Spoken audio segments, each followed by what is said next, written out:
Are you tired of feeling trapped in the pain of estrangement? I want you to imagine finding some real peace even without fixing everything.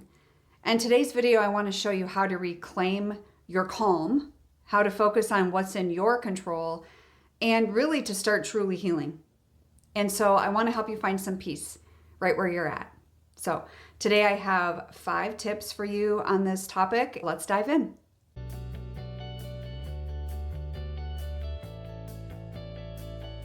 Number 1 is embracing personal responsibility for your healing. So notice I say personal responsibility. You're responsible for your healing, your child's responsible for theirs. By you taking some ownership of your own emotions, your reactions, particularly during this really difficult time, it's going to be transformative for you.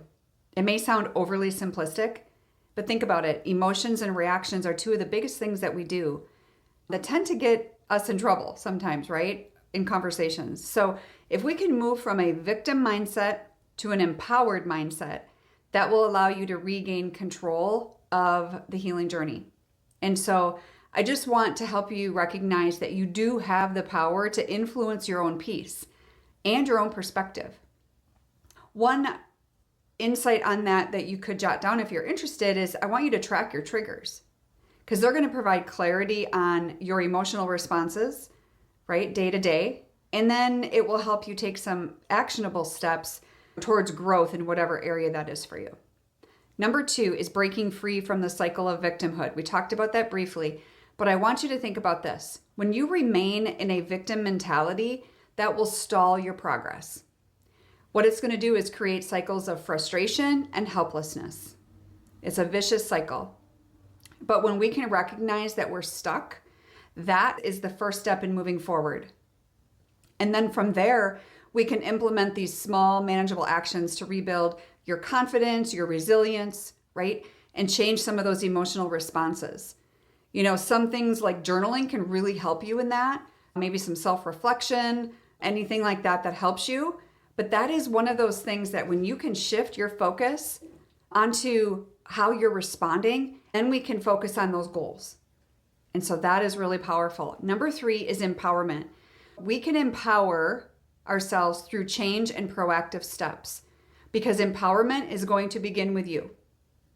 My empowerment is going to begin with me, and yours is going to begin with you. Doesn't mean you don't need help outside of yourself. But I want to encourage you to cultivate that proactive mindset. You know, self-compassion, it's going to help you have accountability. And some of these are like really simple changes, like adjusting your self-talk or setting daily intentions, goals of what you need to accomplish that day.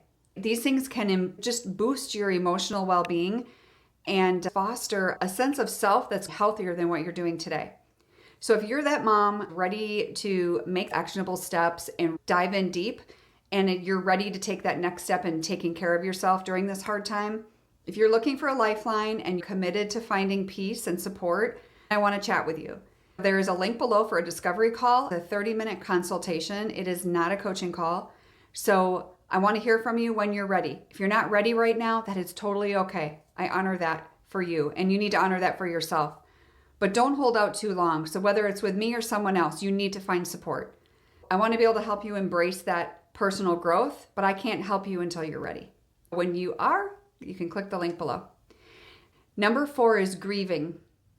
When we grieve the estrangement, we still have to move forward.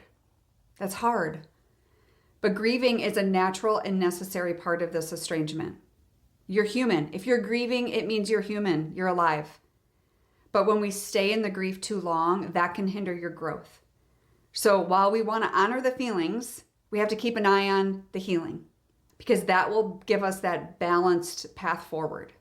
Some of you have daily routines. Maybe it's prayer, maybe it's meditation, however you're prioritizing your mental wellness, all of those kinds of things to prioritize and to process your grief. We don't want to be defined by our grief. We don't want to be defined by this estrangement. So that is definitely some things to think about, and creating that morning routine and evening routine just to make sure it's getting done every day. Number 5 is building a community. Healing is always more effective with a supportive community. So you want to find someone who's going to emphasize growth, understanding, be engaging around solutions, and really surround yourself with others who can help you resilience, especially on those days where it's really hard for you. So for those of you that do that discovery call that I was talking about earlier, I have a group coaching program that I would love to share with you. If we feel it's a good fit, then that might be an option for you. I look forward to talking with you then. In the meantime, find support and just know that you don't need to do this alone, nor should you. I hope this helps. God bless, and I'll see you in the next video.